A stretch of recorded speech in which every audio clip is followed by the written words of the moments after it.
Há bastante tempo, o pastor Ranieri, um amigo pessoal, ligou para mim e disse: você não se animaria a fazer a semana de oração no UNASP? Falei para ele: Ranieri, você tem que pedir isso para um jovem, porque uma semana de oração no UNASP significa um ano de trabalho. Ele disse: não, mas vem. Falei: infelizmente meu programa está todo cheio, mas eu posso arrumar um fim de semana. Ele disse: então me avisa.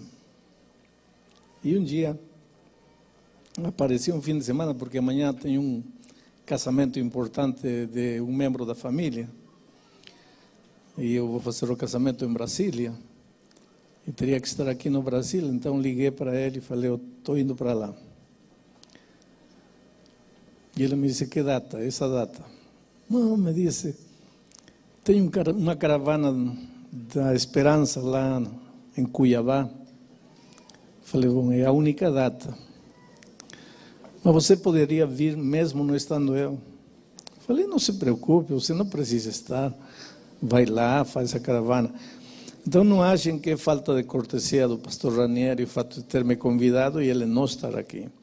Mas ele já tinha se comprometido com antecedência, mas esta era a única data que eu poderia estar aqui. Estou com muita alegria e agradeço ao pastor Ranieri pela oportunidade.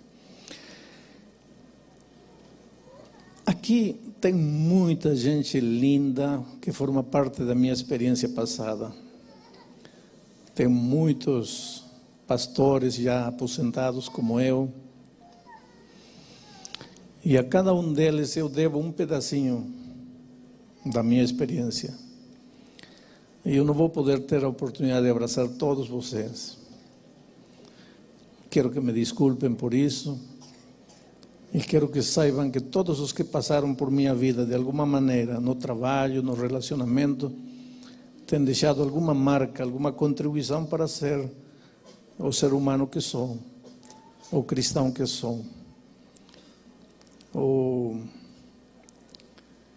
homem que se atreveu a me chamar do Peru quando ninguém me conhecia aqui no Brasil, o pastor Paulo Stameno, que deve estar aqui, não sei. O pastor que se atreveu a me nomear diretor de jovens de uma união, o pastor Floriano Xavier dos Santos, que não sei se está também aqui. E assim como ele, está lá. Que bom, pastor. Olha, é uma alegria. Esses dois homens, pastor Paulo, pastor Floriano, significam muito, muito na minha vida. E assim como eles, eu já abracei Jeff, Teosmundo, tantos outros pastores, pastor Perestrelo, que foi meu primeiro tesoureiro aqui no Brasil. Tanta gente querida, quem eu não posso esta manhã poder abraçar pessoalmente, mas obrigado por tudo que vocês significaram, pelas pegadas que vocês deixaram na vida de muita gente, inclusive na minha. Quando eu era jovem, não? E imaginem, eu já estou aposentado, Natanael, estou orando por você, um grande amigo, tanta gente linda aqui. Bom,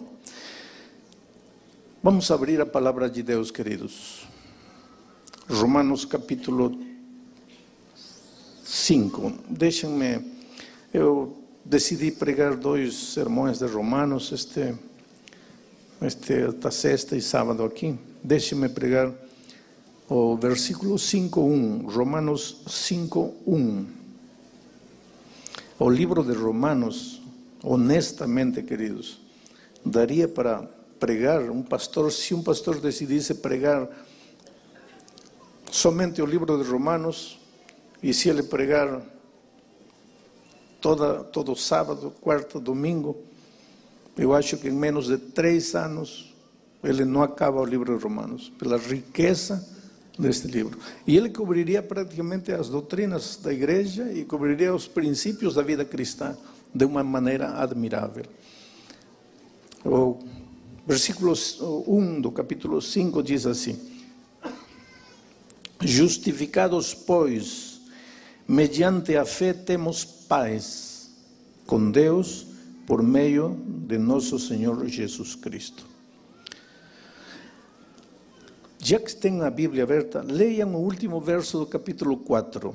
Diz assim: o qual foi entregue, está falando de Jesus, o qual foi entregue por causa das nossas transgressões e ressuscitou por causa da nossa justificação. E o versículo 1 diz: justificados, pois. Interessante, há uma conexão. Até o capítulo 5 de Romanos, no capítulo 1, 2, 3, 4, Paulo fala da necessidade da salvação. Paulo tenta conscientizar o leitor de que precisa ser salvo. Ele está mal, o ser humano está mal, está deteriorado pelo pecado.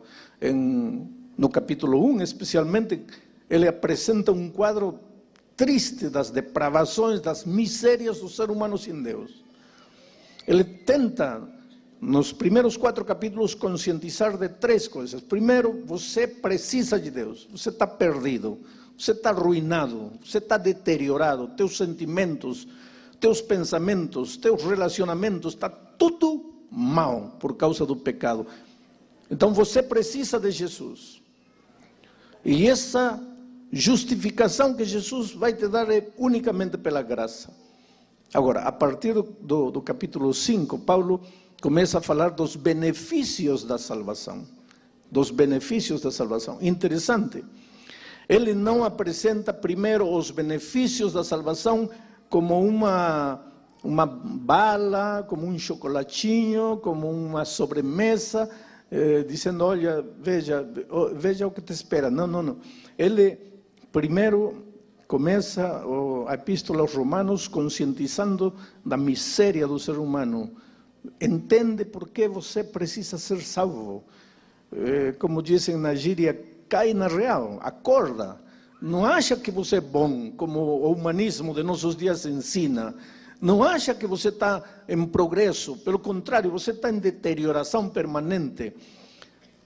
Interessante que hoje, muitas vezes se enchem em estádios, auditórios enormes, apresentando: olha os benefícios. Você não vai ficar doente, você não vai ter isto, você não vai ser pobre, você vai sair das dívidas. Isso também é parte do Evangelho, querido. Às vezes nós, como igreja, somos tímidos em apresentar os benefícios da salvação. Achamos que nesta vida o cristão tem que sofrer, tem que chorar, porque a nossa glória está lá nos céus. Não é verdade. Não é verdade. É verdade que nesta terra haverão aflições. Mas que o cristão tem que se rastejar no mundo, não é verdade. Agora, está errado quando o motivo para chamar as pessoas para a salvação são os benefícios. Deveríamos fazer como Paulo, trazer as pessoas para a salvação pela conscientização da sua necessidade. E aqui vem a participação maravilhosa do Espírito Santo, conscientizando o ser humano da sua realidade triste. Mas esse não é o meu tema, não vou analisar a Epístola aos Romanos.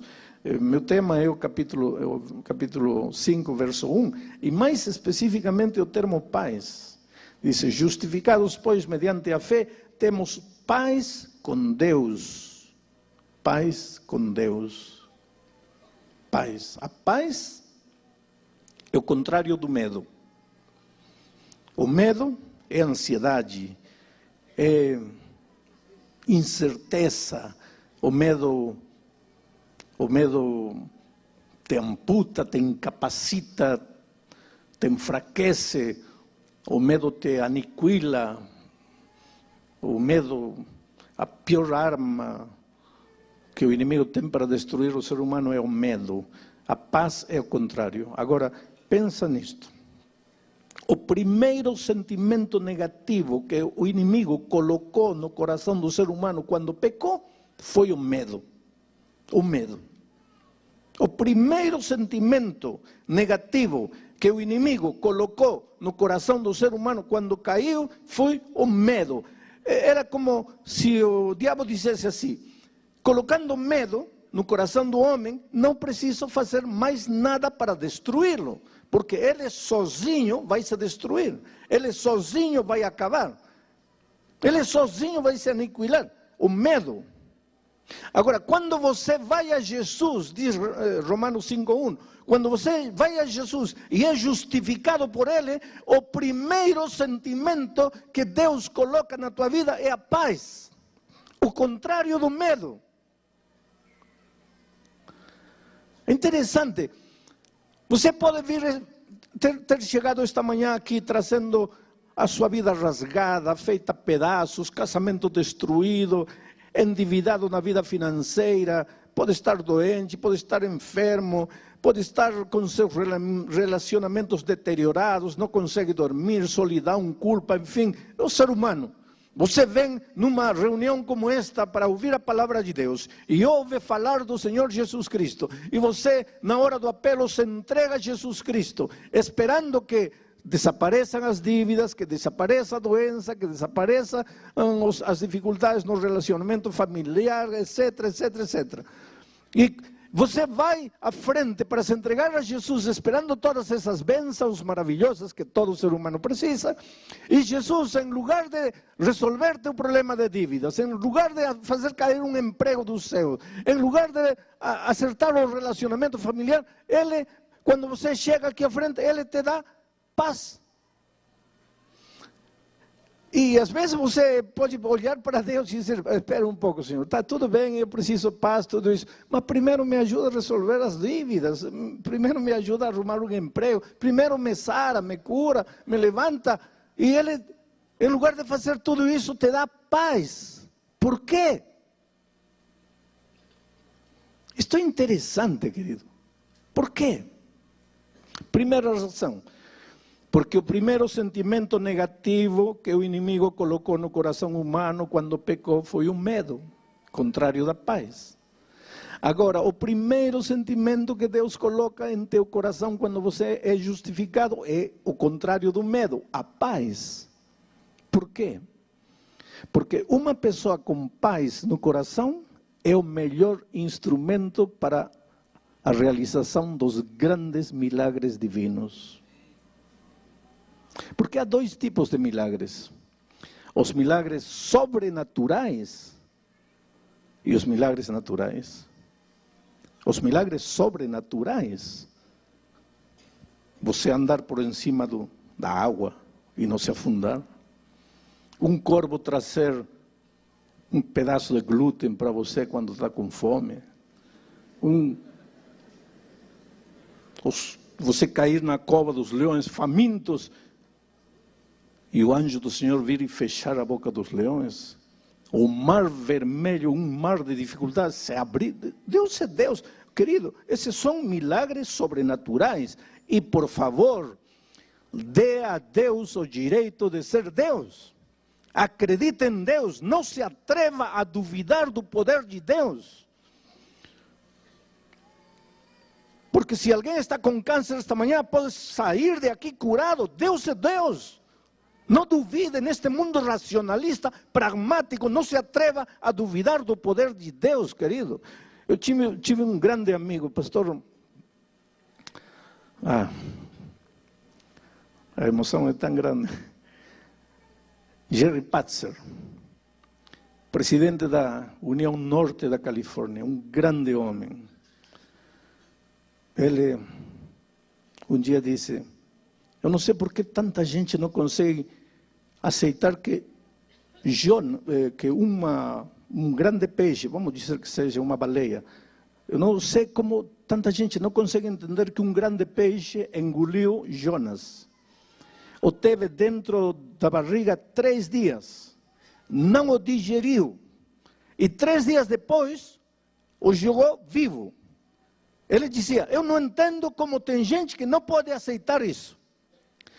Porque conhecendo o Deus que conheço, dizia ele, se a Bíblia dissesse que Jonas engoliu uma baleia, a teve na barriga 3 dias, não a digeriu, e 3 dias depois a jogou viva, conhecendo o Deus que tenho, eu acreditaria. E não entanto, meu querido amigo Jerry Patzer morreu com um câncer na flor da vida. Como você entende essas coisas? Querido, Deus é Deus e pode fazer milagres sobrenaturais na hora que Ele quiser, quando Ele quiser, com quem quiser e porque Ele quer. Milagres divinos sobrenaturais não são atribuições humanas. Mas a maioria dos grandes milagres divinos são milagres naturais. E para a realização dos milagres naturais, o instrumento é você. Porém, você justificado e você com paz em seu coração.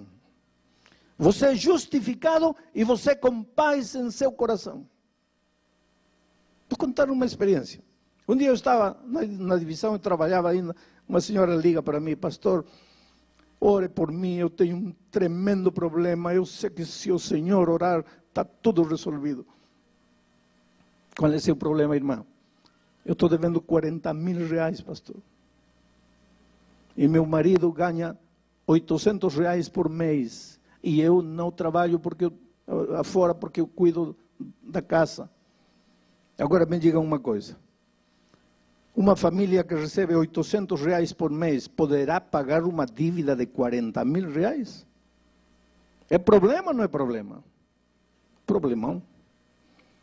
E ela disse, e o pior de tudo, pastor, é que meu marido não sabe que estou devendo 40 mil reais. E o pior de tudo, pastor, é que eu peguei dinheiro com agiotas e eles estão me ameaçando com me matar se eu não pagar. E por que você não conta para seu marido? Porque ele me mata, pastor. Essa mulher não tinha saída.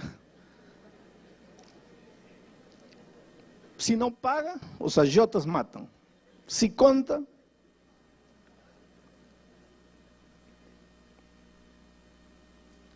falei, tudo bem, filha, vou orar por você. Qual é o seu problema? 40 mil reais, pastor. Não. Eu estou perguntando qual é o seu problema. 40 mil reais, pastor. Não, filha, você não está entendendo. Você deve 40 mil reais. Isso eu sei. E eu creio em você.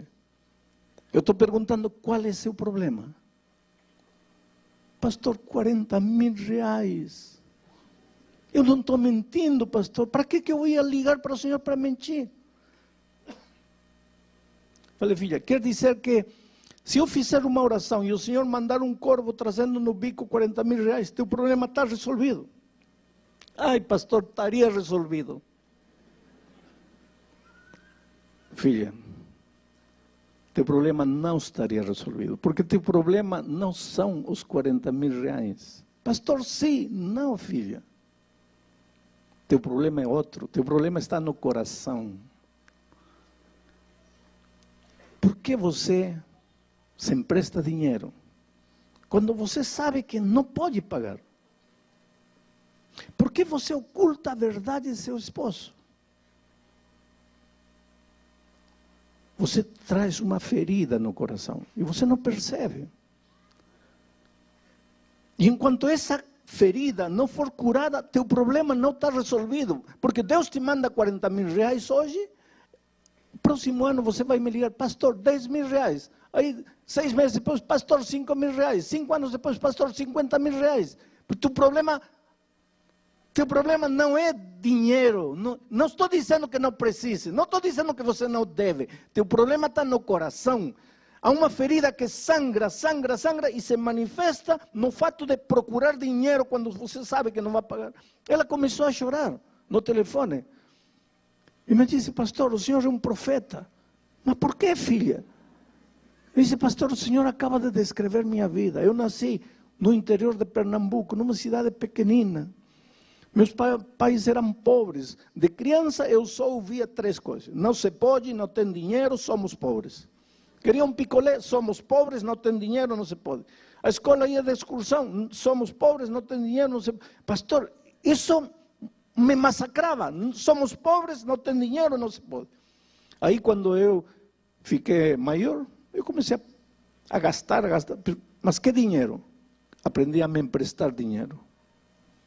E gastava. Pastor, um dia chegou um momento em que eu devia a metade da cidade pequena onde eu morava. Eu não podia sair na rua que alguém já estava me cobrando. Aí pensei, que faço? Saí na rua, na estrada, uma noite, peguei carona com um caminhoneiro, vim para São Paulo. Cheguei em São Paulo. E quando cheguei em São Paulo, levantei as mãos para cima e disse, graças, meu Deus, aqui vou começar de novo. Como vai começar de novo, deixando lá? Oh, querido, jamais se começa de novo sem consertar o passado. Não tem jeito de começar de novo. Começar de novo. Se consagrou a Deus, começou a orar, a estudar a Bíblia, conheceu na igreja um jovem cristão, casou com ele, cristão, bom menino, mas ganhava R$800. Veio um filho, veio outro filho, e agora estava devendo R$40.000. E agora? Ia fazer o quê? Fugir de São Paulo, ir para Tóquio. E quando devesse a metade de Tóquio, ia ir para onde? Para a Lua. Você vê que a dívida não era o problema, querido. O que você diria esta manhã se eu te dissesse assim? A enfermidade que você tem no corpo não é problema. Aí você diria, pastor, para você não é problema, porque você está bem. Mas olhe para mim. O que você diria se eu te dissesse hoje que a falta de emprego não é problema? O que você diria se te dissesse que o fato de você não conseguir uma noiva, um noivo, não é problema? O que você diria se eu te dissesse que o fato de o casamento estar se fazendo pedaços, que nesse relacionamento deteriorado, a tua esposa não é o problema, o teu marido não é o problema? O que você me diria? Você diria, pastor, que o senhor não conhece a minha situação.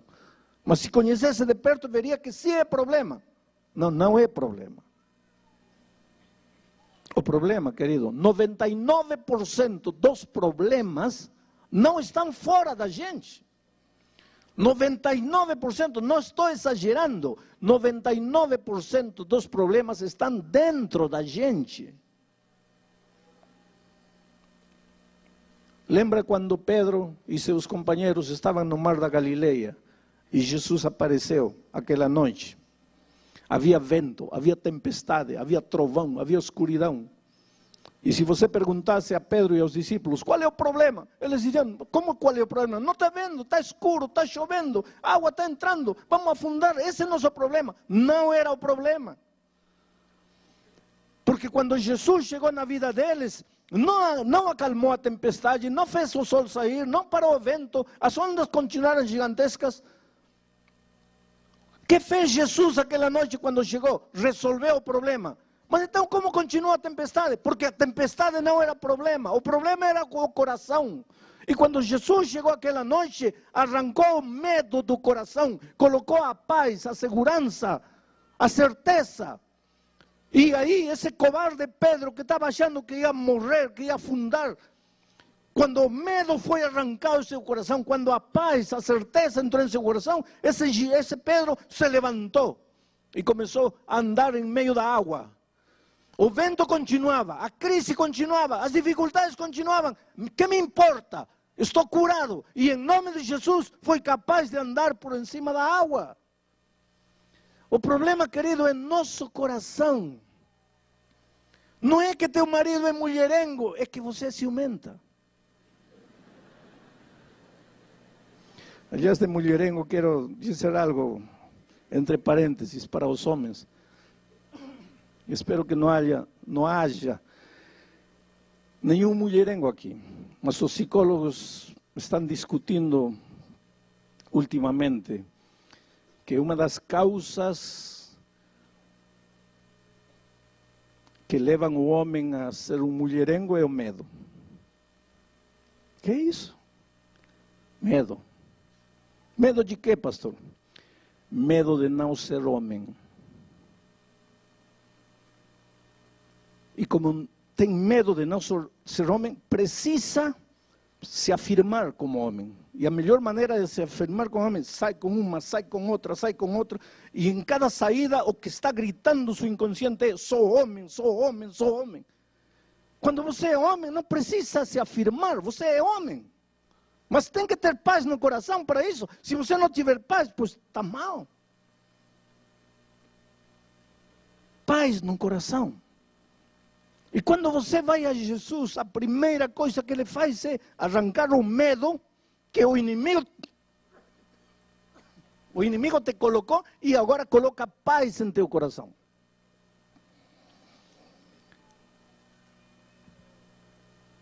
Meu tempo está acabando, mas eu quero deixar um pensamento interessante. Há muitos anos atrás eu estava pregando num teatro de ópera. Tinha 5 andares. Era um teatro que girava assim.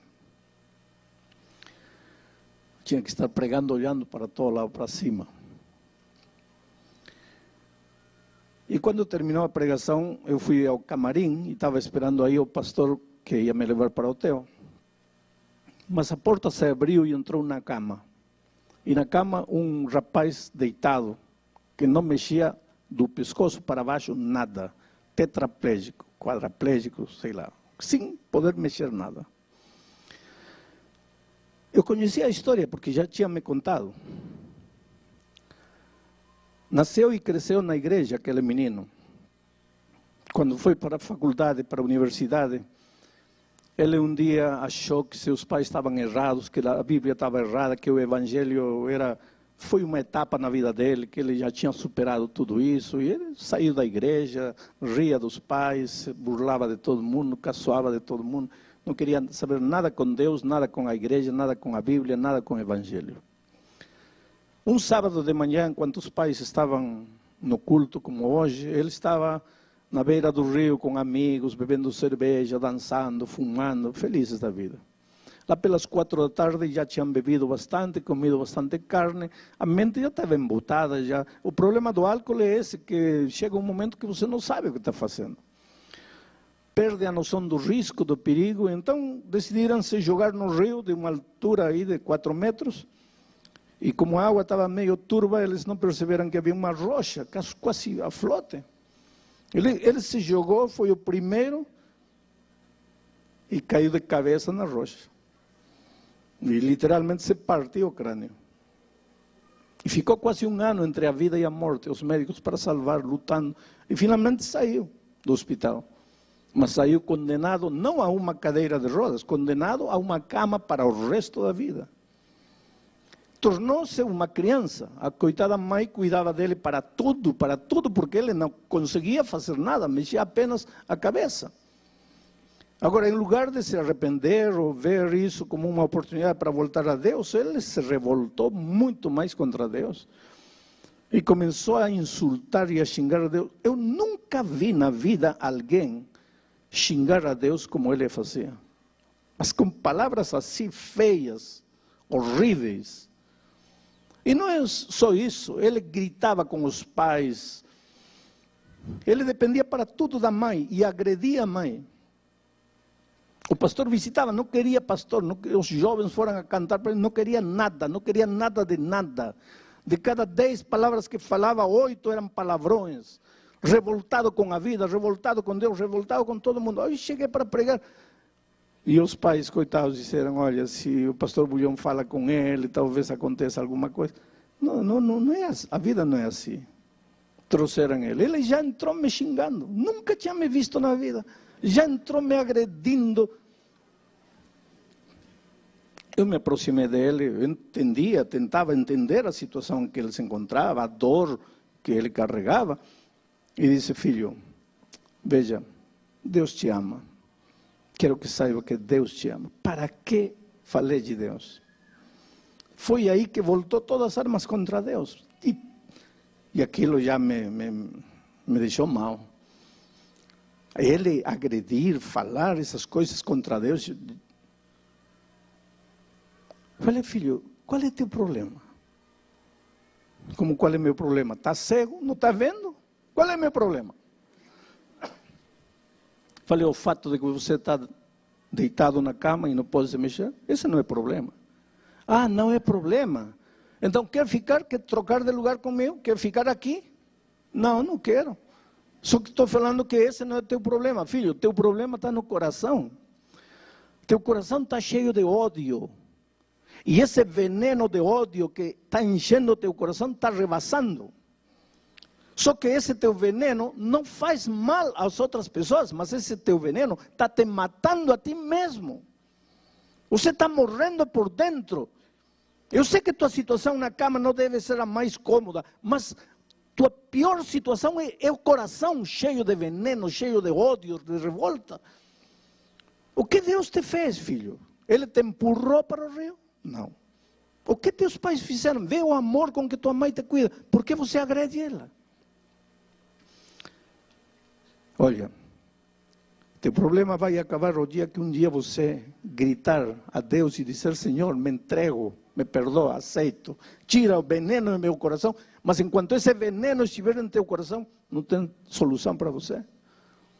Ele começou a gritar, e começou a gritar com os pais: para que me trouxeram? Eu falei para não me trouxer. E todo mundo levou a cama de volta. Ele bravo. Passaram 5 anos. Cheguei naquela cidade de novo para pregar naquele mesmo teatro de ópera. Terminei de pregar, estava no mesmo camarim esperando o pastor para me levar no hotel e de repente a porta se abre e a cama entra de novo. E pensei tudo de novo. Só que ele trazia um sorriso no rosto. E disse: pastor, não se assuste, não vou lhe fazer nada. E chegou perto e disse: pastor, eu só vim para lhe agradecer.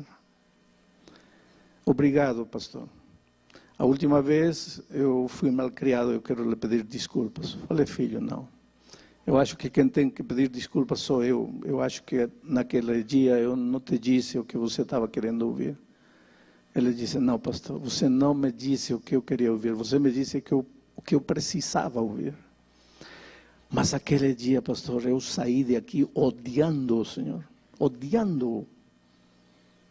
Há muito tempo que eu não falava com Deus. Aquela noite eu orei, mas pedindo para Deus matar o Senhor. Porque eu achei o Senhor um homem insensível. Como teve coragem de me dizer tudo o que me disse, sabendo que eu não podia me defender? Mas, pastor, até aquele dia todo mundo me passava a mão na cabeça e dizia: coitadinho, coitadinho, coitadinho. E eu me sentia um coitadinho. Mas aquele dia, pastor, o Senhor me disse coisas que me doeram, mas depois, quando eu fui para casa, fiquei pensando. Levei 7 meses, pastor, com esse ódio pelo Senhor em meu coração. Só que sua voz não saía do meu ouvido. Filho, teu problema não é o estado em que você está, teu problema é teu coração cheio de ódio, e esse ódio está te matando a ti, e essa situação vai acabar quando você olhar para Deus e clamar por perdão e suplicar. E pastor, uma noite, na madrugada, eu não conseguia dormir, comecei a chorar a gritos, e disse: Senhor, arranca este sentimento negativo do meu coração, arranca o medo, o ódio, me cura. Meus pais chegaram assustados: o que foi? Aquela noite, pastor, dormi, e dormi tão bem. Quando acordei, percebi que havia sol. Pastor, todos os dias o sol saía, mas eu não enxergava. Percebi que os passarinhos cantavam todos os dias no meu jardim, mas eu não ouvia, porque eu só pensava em meu ódio, em minha dor, na minha situação. Aquele dia levantei os olhos para os céus e percebi que eu estava vivo, pastor. É verdade que não movia nada, mas eu estava vivo.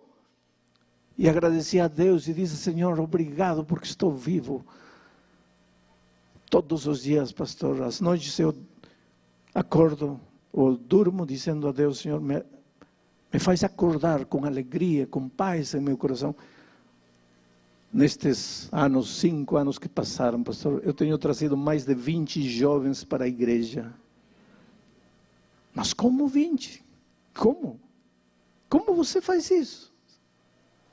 Ah, pastor, é que os jovens da igreja me levam e eu peço para eles me levarem na boca do lixo da cidade, onde está a prostituição, as drogas. Os jovens cantam com violão, depois eu prego, deitado na minha cama. Muitas pessoas se aproximam, talvez até por minha situação, e eu digo, eu era como vocês, e conto toda a minha vida, e conto como aconteceu o acidente, e digo como era revoltado e como Deus colocou paz no meu coração, e falo para eles, vocês estão esperando chegar ao meu estado para voltar os olhos de Deus? Pastor, já trouxe mais de 20 jovens para Cristo, e todo dia lhe digo, Senhor, deixa-me viver para continuar trazendo gente para Ti. E pastor, eu pintei um quadro e quero lhe mostrar. E aí trouxeram o quadro. Falei, mas filho, como você pintou se você não mexe nada? Ah, disse pastor, esse era meu problema quando eu não tinha entregado a vida a Cristo. Eu me olhava no espelho e só via o que não mexia. Hoje, para que eu vou me preocupar com o que não mexo, senão não me serve para nada? Então, o único que eu olho no espelho é o que mexo. E eu mexo a cabeça, pastor. Eu aprendi a pegar o pincel com a boca e a pintar com a boca. E este quadro eu pintei com a minha boca. E um quadro impressionante. Tem várias cenas. Aqui tem um monstro. Você tem que dar um desconto, porque foi pintado com a boca por alguém que está aprendendo a pintar com a boca. Mas aqui tem um monstro com chifres e rabo. No segundo quadro, já não tem chifres o monstro, mas tem rabo. No terceiro, já não tem chifres nem rabo, mas continua monstro. Aqui está a cruz de Cristo. E aos pés da cruz está o monstro, só que já não é monstro. Virou príncipe, é um príncipe. E ele me disse, pastor, esse último aí sou eu quando o Senhor me conheceu. Esse príncipe sou eu hoje, transformado por Jesus. Oh, querido, eu tenho encontrado tanta gente jovem que pode andar, pode correr, pode pular, pode fazer tudo e quer morrer. E diz, pastor, a vida não vale a pena. Para que nasci, para que vivo? E conheço aquele rapaz que não pode mexer nada e quer viver. E todos os dias diz, Senhor, deixa-me viver. Qual é a diferença? A diferença é Cristo. Justificados, pois, pela fé, temos paz. Quando o Espírito de Deus entrar no teu coração, você vai aprender a pedir perdão à esposa e vai ver que talvez sempre teve uma esposa maravilhosa, que teu temperamento foi destruindo. Quando você for curado por Deus, vai deixar o machismo de lado e vai aceitar que tua esposa tem razão e vai lembrar que tua esposa talvez foi uma flor linda que chegou às tuas mãos e que você, por causa do temperamento indômito, foi murchando. Mas só Jesus pode fazer isso. Arrancar de teu coração o medo. Por que você grita? Por medo. Por que você é teimoso? Por medo. Por que você não cede? Por medo. Medo. O medo arruina tudo. E quando você vai a Jesus, a primeira coisa que Ele coloca em teu coração é a paz. E agora você, com paz, vai ser um instrumento para reconstruir teu casamento. O instrumento para resolver teu problema financeiro. O instrumento para enfrentar os vendavais da vida sem temor. Transformado por Jesus. Eu quero fazer um convite, porque a minha natureza de evangelista não me deixa terminar um sermão sem fazer um convite. Este convite não é para as pessoas batizadas, porque vocês um dia já se levantaram, já vieram à frente. Este convite também não é para os que ontem à noite se levantaram, porque ontem à noite vocês já se levantaram e já vieram à frente. Este convite é para você que ontem talvez não conseguiu levantar-se, ou que talvez você não esteve ontem, mas esta noite veio. Hoje veio e você precisa se entregar a Jesus e precisa dizer, Senhor, me cura. Senhor, coloca paz em meu coração. E quando você estiver com seu coração inundado de paz, vai ver como vai enfrentar a vida de outro jeito, transformado pelo poder do Senhor Jesus. Vou pedir a Monique que venha para cantar. Porque enquanto ela cantar, eu quero perguntar: quem é a primeira pessoa que gostaria de se levantar e chegar aqui entregando o coração a Jesus? Mesmo que seja aquele que vier, levante-se e venha, em nome de Jesus. Glória a Deus. Essa menina linda, vem. O Espírito de Deus se está movendo. Venha lentamente, abra-se passo em meio da multidão e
A veces nosotros sufrimos en la vida porque tenemos el corazón duro, ¿sabes? Rendirnos, entregarnos, es tan difícil. Y a veces Dios permite, mira, yo no digo Dios provoca, porque Dios nunca provoca nada malo, pero Dios permite que la vida te golpee, porque es en el dolor y en las lágrimas que tu corazón de piedra se vuelve corazón sensible para oír la voz de Dios y te rindes. Es tan fácil seguir a Jesús, pero al mismo tiempo tan difícil por nuestro corazón duro. Queremos hacer lo que queremos en la vida, andar como caballitos salvajes corriendo por ahí, cuando tendríamos que rendirnos. Vamos a orar. Padre amado, gracias por tu palabra. Vamos a abrirla ahora, vamos a leer el texto bíblico. Y Señor, trabaja en el corazón de tanta gente que está en el valle de la decisión, aquí y en otros lugares. Gente que tiene que decidir, que tiene que entregarse, pero que todavía no lo ha hecho. Muéstrate soberano, todopoderoso en este momento y toca nuestro corazón. En el nombre de Jesús. Amén. El texto bíblico para hoy está en San Juan capítulo 11. Es una de las historias más conocidas del ministerio de Cristo. Es un milagro. Hemos visto esta semana cómo Dios hizo andar paralíticos, cómo Dios abrió el ojo de los ciegos, cómo Dios curó a una mujer enferma. Dios hizo maravillas. Resucitó a la hija de Jairo. Pero hoy vamos a ver la resurrección de Lázaro, que es un caso dramático y que nos enseña muchas lecciones. Vamos al texto. A partir del versículo 1 dice: estaba entonces enfermo uno llamado Lázaro, de Betania, la aldea de María y de Marta su hermana. María, cuyo hermano Lázaro estaba enfermo, fue la que ungió al Señor con perfume y le enjugó los pies con sus cabellos.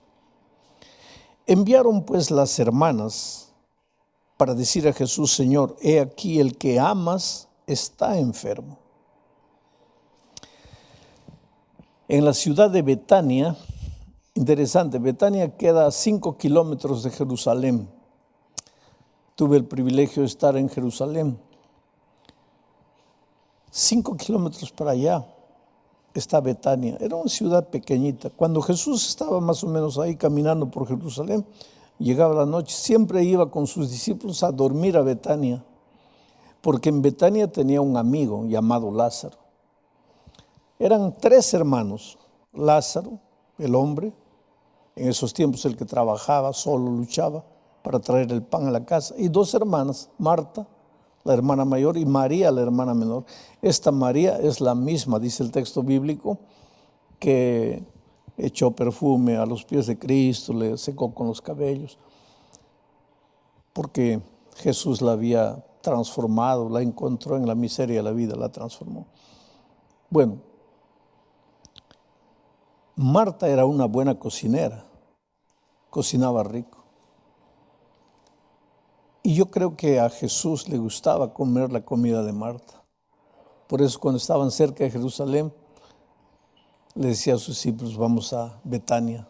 5 kilómetros, caminando, ¿cuánto tiempo lleva? 5 kilómetros, 1 hora.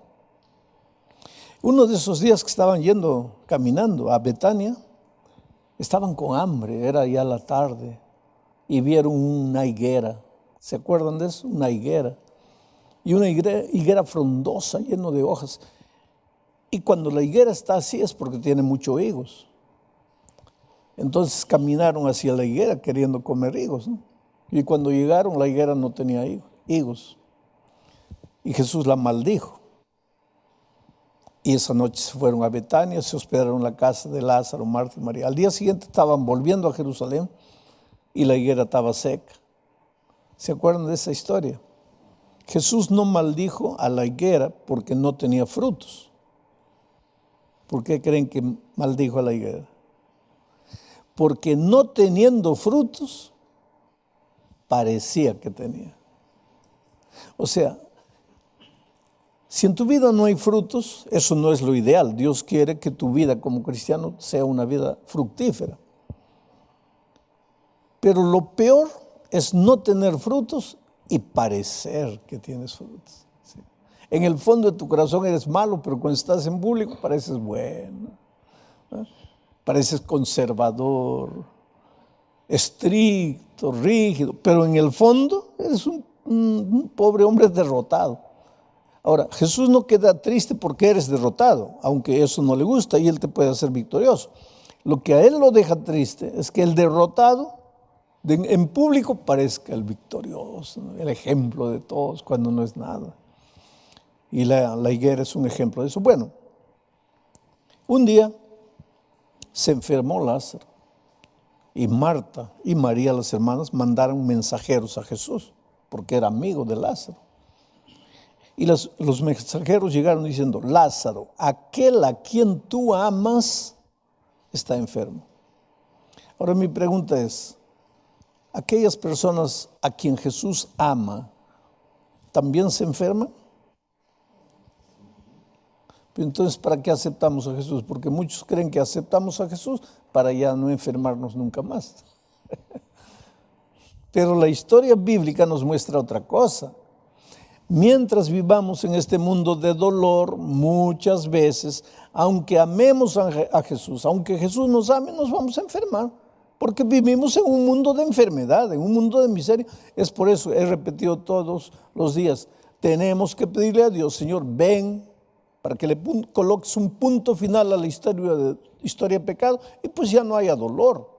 Pero mientras vivamos en este mundo, el sol sale para los buenos, pero para los malos también. La lluvia cae para los buenos, pero para los malos también.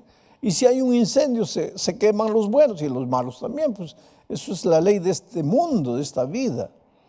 Y ahora Lázaro, el hombre a quien Jesús amaba, su amigo personal, estaba enfermo. Lo interesante es lo siguiente. El versículo 6 dice así: cuando oyó, pues, que estaba enfermo, su amigo Lázaro, ¿no?, se quedó 2 días más en el lugar donde estaba. Interesante. Los mensajeros llegan y dicen: Lázaro, tu amigo, está en agonía, está enfermo, ya va a morir. ¿Qué debería hacer Jesús si era amigo de Lázaro? En la lógica humana, ¿qué debería haber hecho? Pues debería ir corriendo, ¿no? Su amigo está muriendo. Pero el texto bíblico dice: no, se quedó 2 días. Ese es un misterio que lo vamos a explicar más adelante. Bueno, pasaron 2 días. Le dijo a sus discípulos: bueno, ahora ya vamos. Pero cuando llegan, Lázaro ya estaba muerto. La pregunta es: ¿por qué Jesús demoró? ¿Por qué Jesús no respondió en el momento? Yo podría forzar mucho el texto bíblico si dijera que esos mensajeros que fueron donde Jesús y le dijeron: Lázaro, el hombre a quien tú amas, está enfermo, que esos mensajeros podrían ser nuestras oraciones, que nosotros a veces le mandamos nuestros mensajeros a Dios, nuestras oraciones. Señor, necesito empleo, y Él no nos da. Señor, estoy enfermo, y Él no nos cura. Señor, te necesito en mi vida, y nada, parece que no aparece. Lázaro murió, y las hermanas se quedaron tristes, tanto así que cuando Jesús llegó a la casa, Lázaro ya estaba muerto. Se demoró 2 días, 2 días más caminando hasta llegar. Cuando llegó ya habían pasado 4 días. Un cadáver de 4 días. En aquellos tiempos que no habían esas bóvedas de hielo ahí, que el cadáver puede quedarse 1 mes sin descomponerse. En esos tiempos no había nada de eso. En 4 días el hombre ya estaba descompuesto. Dice la Biblia, ya olía mal. Ya estaba descompuesto. Y cuando llegó, Marta salió, porque dijeron: está llegando Jesús. Ahí Marta salió a recriminar a Jesús. Le dijo, Señor, ahora ya, ¿para qué pues? ¿Ya para qué viniste? Cuando te necesitamos, cuando te llamamos, cuando todavía estabas vivo, te rogamos, te mandamos mensajeros y no viniste. Ahora ya para qué pues? Ya está muerto ya. Y Jesús dijo una cosa interesante. Él no está muerto. El que cree en mí, aunque esté muerto, vivirá. Y le dijo una cosa interesante a los discípulos. Él está durmiendo. Yo voy a despertarle del sueño. Ahora yo les pregunto a ustedes, ¿Lázaro estaba muerto o estaba durmiendo? ¿Qué piensan ustedes? Estaba muerto. Claro que estaba muerto, ya estaba descompuesto. ¿Y por qué Jesús dijo está durmiendo? ¿Por qué? Porque para los que creen en Cristo, la muerte es un sueño. La muerte es un sueño. Porque cuando Cristo venga, todos los que han muerto en Cristo despertarán. Pablo, escribiendo a Tesalonicenses, dice que cuando el ángel haga sonar la trompeta, los muertos en Cristo resucitarán primero. Por eso yo personalmente, yo digo, yo no tengo ganas, no tengo miedo de morir. Si mañana tengo que morir, pues muero. Yo ya viví, claro, ustedes jovencitos todavía no, pero yo ya viví todo lo que tenía que vivir. Ya cumplí con mi familia, ya cumplí la misión de predicar el Evangelio, sigo predicando. Si mañana el médico me dice, pastor, tiene 2 días de vida, ¿para qué tengo que estar llorando? Ay, Señor, no quiero morir, no quiero morir. Si yo creo en la resurrección, yo sé que voy a descansar. Pero cuando el ángel haga sonar la trompeta, voy a resucitar. Y voy a ver a mi papá, a mi mamá, a los amigos que la muerte me arrancó. Los voy a abrazar. Esa es la esperanza del cristiano. El cristiano no debe buscar la muerte. Pero el cristiano tampoco tiene que tener miedo de la muerte. Porque la muerte para el cristiano es como un sueño. ¿Tú cuando sueñas tienes hambre? ¿Durmiendo tienes hambre o no? Pero el que sueña no tiene hambre. Cuando sueñas tienes odio, tienes amor. Cuando sueñas, ¿sabes lo que Jesús está diciendo aquí? Porque ustedes han escuchado hablar por ahí que cuando el hombre muere, su espíritu sale. Si fue bueno, se va al paraíso. Si fue malo, se va al infierno. Si fue más o menos malo, se va al purgatorio. Y otros dicen, no, el alma sale y se reencarna. Y otros dicen, no, nosotros ya hemos vivido en otras vidas. ¿Ah? Pero la Biblia dice todo diferente. Miren lo que la Biblia dice. Les voy a leer aquí en Eclesiastés capítulo 12, versículo 7. Miren, dice que cuando el hombre muere, su cuerpo vuelve al polvo y su espíritu, el soplo, vuelve a Dios que lo dio. Esto es interesante, porque ustedes saben que cuando Dios creó al hombre, hizo un hombre de barro, ¿no? Ahí estaba barro. El barro no tiene hambre, el barro no sueña, el barro no se mueve, el barro es barro. Pero entonces dice el relato de la creación que Dios sopló. Y cuando sopló, ese hombre de barro se levantó. O sea, el hombre vivo es la suma del barro con el soplo de vida. Ahora, ¿qué dice Eclesiastés 12:7? Que cuando el hombre muere, el soplo vuelve a Dios. O sea, Dios hace, volvió a Dios. Y el cuerpo, pues lo llevamos al cementerio, lo enterramos. Y 50 años después abrimos el cajón, ¿qué vamos a encontrar? Polvo. Lo que la Biblia dice, el cuerpo vuelve al polvo de donde fue tomado y el soplo vuelve a Dios que lo dio. Entonces ya no tengo nada vagando, no tengo alma, no tengo espíritu, no tengo nada de eso. Eso no existe. Bíblicamente, el día que mueres, se acabó. Eso es lo que dice Eclesiastés 9, 5 y 6. Mira lo que dice. Porque los que vivimos, los que viven, nosotros estamos vivos, porque los que viven saben que vamos a morir, han de morir. ¿Ustedes saben que van a morir o no? ¿Ah? No sabemos cuándo, pero que vamos a morir, vamos a morir. Hay una estadística que no falla. De cada 100 hombres, los 100 mueren. No falla. Más tarde o más temprano mueren. Si hay algo concreto, es que vamos a morir.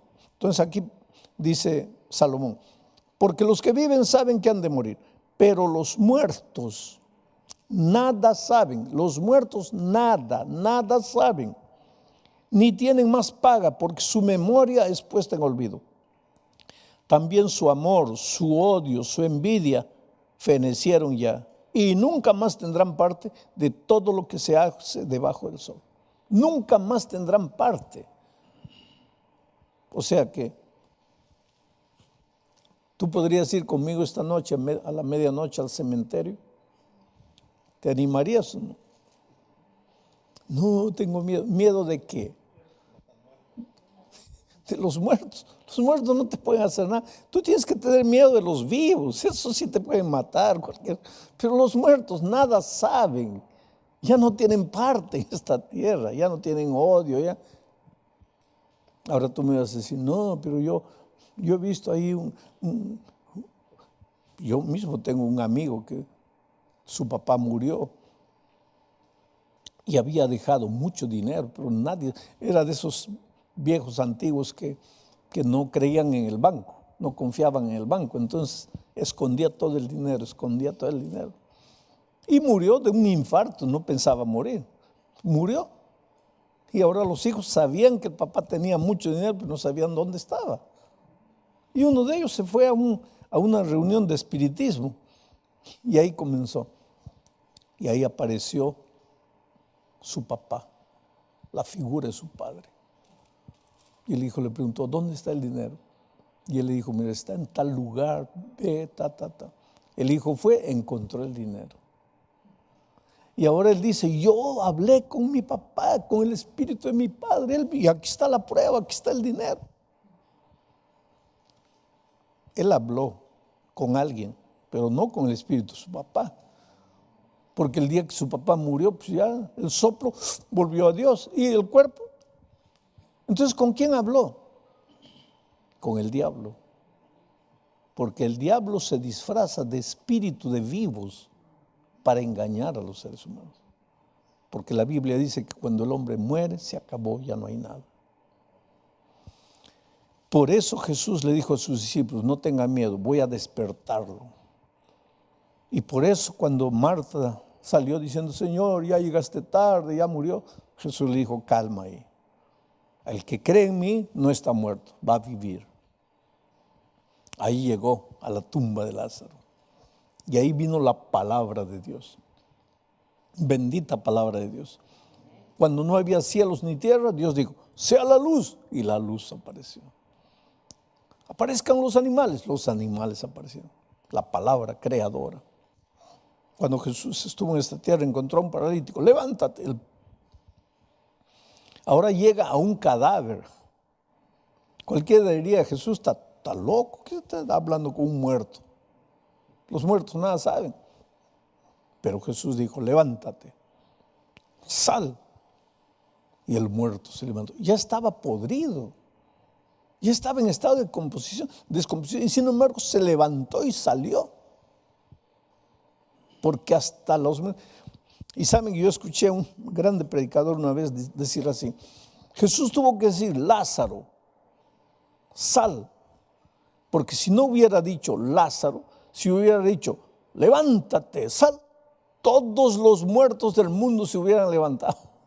Entonces Jesús tuvo que decir, Lázaro, solo tú. Los otros se quedan durmiendo hasta la segunda venida. Lázaro, solo tú. Lázaro, sal. Y el muerto que estaba en estado de descomposición se levanta para encontrarse con Jesús. ¿Sabes la gran lección que yo encuentro aquí? Es que para Jesús no hay muerte. Para Jesús nada está muerto. No digas, mis sueños han muerto. No, no, no. Si tienes a Cristo, tus sueños no han muerto. Mi vida ya está acabada. No, si tienes a Cristo, tu vida no está acabada. Mi matrimonio ya no tiene vida. No, con Cristo todo tiene vida. Mi hijo está en las drogas, está perdido. No, con Cristo no. Yo he visto a Dios hacer maravillas, hacer milagros. Pero para eso tienes que creer. Creer. Y ya he repetido todos estos días. Creer no es mover la cabeza. Así cualquiera cree. Creer es acción. Dice que un equilibrista estaba queriendo pasar las cataratas del Niágara, de un canto hasta el otro, por una cuerda. Y toda la gente fue para verlo. Y entonces él preguntó, ¿cuántos de ustedes creen que yo voy a llegar hasta el otro lado por la cuerda? Y nadie levantó la mano. Entonces el equilibrista se molestó y dijo, ¿y entonces para qué han venido? Para verme morir. ¿Cuántos creen que voy a pasar? Y ahí un viejito levantó la mano. Y dijo, muy bien. Entonces, si tú crees que voy a llegar allá, ven aquí, súbete a mi hombro y yo te voy a llevar. Ahí el viejito, no. Hay mucho cristiano que cree así. ¿Tú crees en Cristo? Amén. Pero eso no es creer. Santiago dice, ¿tú crees en Dios? Porque el otro día alguien me dice, pastor, ¿el diablo es ateo? No, el diablo no es ateo. Santiago dice que el diablo cree. Pues entonces, si yo creo y el diablo cree, estamos iguales. ¿Por qué que el diablo no se va a salvar si cree? Porque el creer del diablo es, amén, gloria a Dios, y ahí se queda. Pero el creer del cristiano, Marcos 16 dice, el que creyere y fuere bautizado. Para Marcos, el creer es ser bautizado. Pero hay mucha gente que dice, yo creo, pero no quieren bautizarse. El otro día alguien me dice, pero es que yo ya me bauticé cuando era bebito, tenía 6 meses, ya me he bautizado. Pues que la Biblia dice que para que una persona sea bautizada con el bautismo bíblico, tiene que tener 3 características tu bautismo. Antes de bautizarte tienes que creer. Segundo, antes de bautizarte tienes que aprender lo que la Biblia dice. Y tercero, antes de bautizarte tienes que arrepentirte. Ahora vamos a preguntar, ¿un bebito de 6 años de 6 meses puede creer? ¿Puede aprender lo que está escrito? ¿Puede arrepentirse? ¿De qué se va a arrepentir el pobrecito? Entonces, ¿cómo lo podemos bautizar? Y si tú fuiste bautizado con 6 meses, entonces no has sido bautizado. Tu bautismo no tiene las características de un bautismo verdadero. Tienes que bautizarte. Si crees en Jesucristo. Porque te digo una cosa, no hay nada que Jesús no pueda hacer en tu vida, pero tienes que creer. Y tienes que creer no con la cabeza, tienes que creer con todo tu ser, creer y ser bautizado. Otros dicen, no, pastor, pero yo ya fui bautizado por inmersión.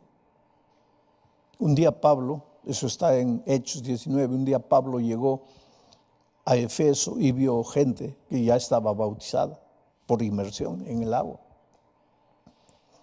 Y le preguntó, ¿ustedes han escuchado hablar del Espíritu Santo? Ellos le dijeron, no. Y Pablo les dijo, ¿y cómo fueron bautizados? No, es que no nos enseñaron el Espíritu Santo. Entonces Pablo les explicó y cuando terminó de explicarles, ellos se bautizaron. ¿Qué quiere decir eso? Que si, por ejemplo, tú ya te has bautizado por inmersión, pero sin un conocimiento completo de la palabra de Dios, cuando tú descubres las grandes verdades bíblicas que no sabías, pues tienes que bautizarte de nuevo. Arrepentíos y bautices en el nombre del Señor Jesucristo y serás salvo tú y tu casa. El bautismo es interesante porque en el bautismo tú eres sumergido y tu vida pasada se queda. Y cuando tú renaces, renace el hombre nuevo para una vida victoriosa. Alfonso era un muchacho que nació aquí en Arizona. Sabes que Una de las tragedias de la vida es que todos sabemos tener hijos y todos podemos tener hijos, pero pocos sabemos enseñar y educar a los hijos. La paternidad es una responsabilidad que Dios nos ha dado. El problema es que no hay una universidad donde enseñan cómo ser papá. Entonces tenemos hijos y no sabemos educarlos a veces. Y este muchacho, Alfonso, pequeñito en la vida, porque te digo una cosa, mira, nadie nace asesino, la vida lo hace. Nadie nace traficante de drogas, la vida lo hace. Nadie nace drogadicto, borracho, la vida lo hace. La vida es dura. Y cuando no hay una sólida base familiar, pues, este muchacho, Alfonso, con 9 años ya estaba bebiendo. ¿Cuántos años tiene ese niño ahí? 11.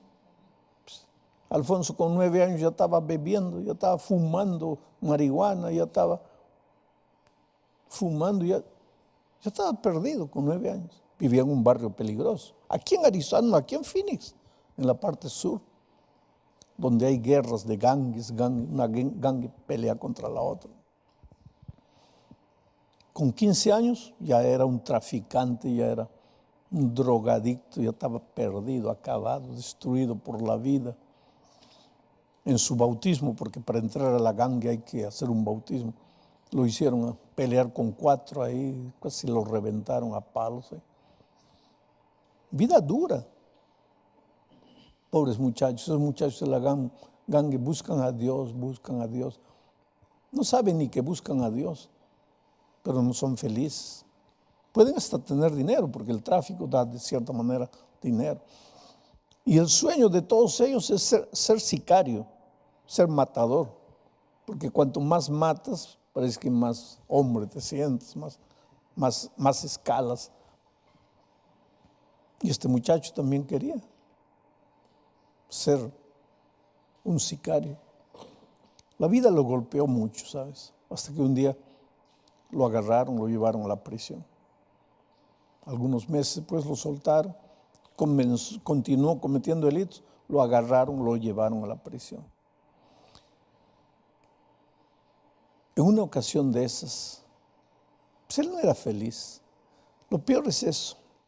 A veces estos muchachos malos, mucha gente rica, mucha gente, no, yo no necesito a Dios. ¿Para qué Dios? Dios es para los débiles. No, yo tengo, yo puedo.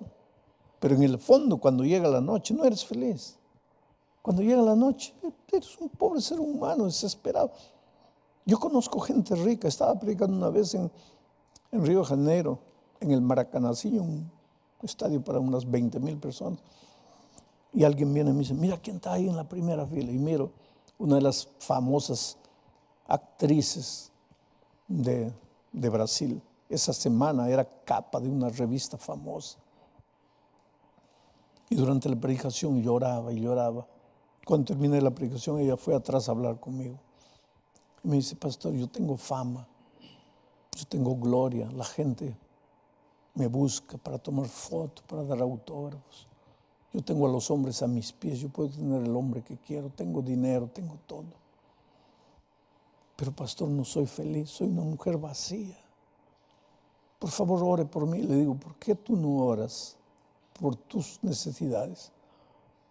Y él le dice, a mí no me puede escuchar Dios. ¿Por qué no? Porque soy basura, pastor. Yo no valgo para nada. ¿Cómo me puede escuchar Dios? Por eso usted ore por mí. Dios te ama, querido. Y esa gente que dice, no necesito a Dios, en el fondo sí lo necesita. Cuando llega la noche no saben a dónde correr, no saben dónde esconderse, no saben qué hacer. Y este muchacho, por más que decía, soy macho, soy hombre, soy matador, voy a matar. En el fondo era un pobre muchacho, triste, vacío, desesperado. Y llegó a la conclusión, yo necesito a Dios en mi vida. Y un día cayó de rodillas y le dijo, Dios mío, tú sabes que nuestra vida comienza cuando un día caemos de rodillas y decimos, Señor, te seguiré. No es fácil. Seguir a Jesús no es fácil, querido, porque El diablo, cuando tú te comienzas a escapar de sus manos, ahí te comienza a meter problema y problema y problema para desanimarte. Y mientras vivamos en este mundo, pues vamos a tener dificultades, el pobre. Llegó a la conclusión, necesito de ti. El diablo hizo de todo para desanimar. Vinieron los otros muchachos, no, que no puedes hacerlo. Pero él necesitaba a Dios. Señor, te necesito. Pero ¿cómo son las cosas? Él estaba preso, le dieron permiso para salir con ese aparato aquí. Salía a trabajar, volvía a la prisión, salía a trabajar, volvía a la prisión. Y uno de esos días cuando está volviendo se encuentra con una muchacha que también estaba presa en la misma prisión y que también tenía eso, estaba saliendo, volviendo.